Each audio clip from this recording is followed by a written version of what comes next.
My name is Chito, and we are at Jefferson Marketplace at the Culinary Studio. Today we're going to show you how to make some pumpkin pie. This is our recipe we would love to share, and it's a little bit sweeter than usual, so here we go.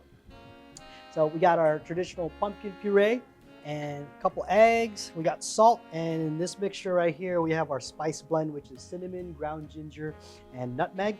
So I like to blend all of them together before I mix it into the batch so that it's evenly distributed. So you don't want to have too much ginger on one end or too much nutmeg on the other end, because that could be unpalatable. And over here I got some condensed milk, which is going to be our secret sauce. If you've never had condensed milk before, it's amazing. You can literally dip strawberries in there and eat it that way, or you can use it to sweeten your favorite desserts and even drinks. So I'm going to start out with my pumpkin puree, which is my base. And next to me, I've got my pie crust. So it's a raw pie crust because we're going to be baking this and making it nice and crispy. But I've got my oven also heated at, and I got some pinch of salt right there. I got my oven heated at 425. We're going to talk about the cooking process here in a second. So I've got my spices, my 2 eggs. Start mixing it up. While I'm mixing this, we'll talk about the cooking process. So for me, I like to get a nice color on it, and I'm going to bake it at 425 for about 15 minutes. And after 15 minutes, I'm going to turn it down to 350 degrees for the actual cooking temperature. So it's almost like I blast it with intense heat to get that crust nice and settled, and almost like getting it nice and crispy before I start cooking the pumpkin itself. So now I'm going to put my 14 ounces of condensed milk. It's going to be super sweet. You may not even need whipped cream on top of this, but we'll still put whipped cream on it. So who says pumpkin pie is only for Thanksgiving? This is a year-round pie. An egg is what's going to be the one that's binding this all together. You know, spices, pumpkin. So this is probably a good pumpkin to do after Halloween if you buy a pumpkin that's edible, because you make a jack-o'-lantern, make sure you get a pumpkin that's meant to be eaten, because not all pumpkins during Halloween season are edible. Got it nice and mixed. You don't want to look for any big streaks of unmixed ingredients, and so I think we're good where we want to be.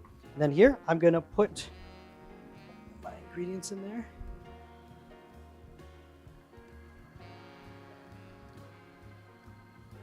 And before I put it in the oven, I'm going to use a little gadget I like to call the pie skirt.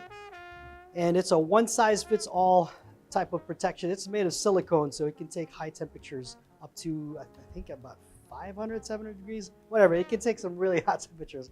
So I do that so that when I'm at 425 in the oven, I'm making sure that this crust is protected, because it's the only piece of the pie crust that's exposed. Everything else is, covered by the pumpkin puree or the actual pie tin. And so actually needs to be a little bit tighter. But yeah, we do it so we can protect it, so that once we get to that 350 temperature, we can take it off and continue to cook. So I'm going to put this in the oven right now and get it going.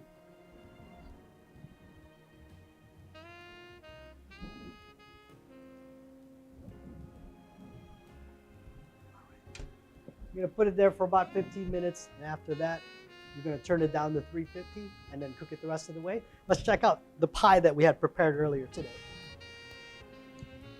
All right. So this is the pie that we had done today, and it looks amazing. And you know what?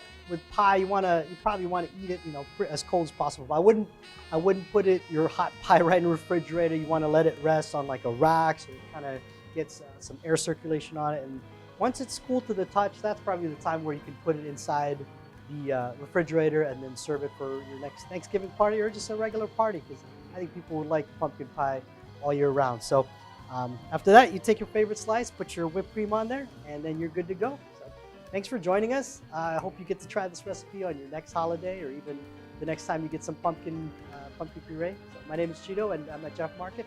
Follow us on Instagram at @OhioFood_. Thank you.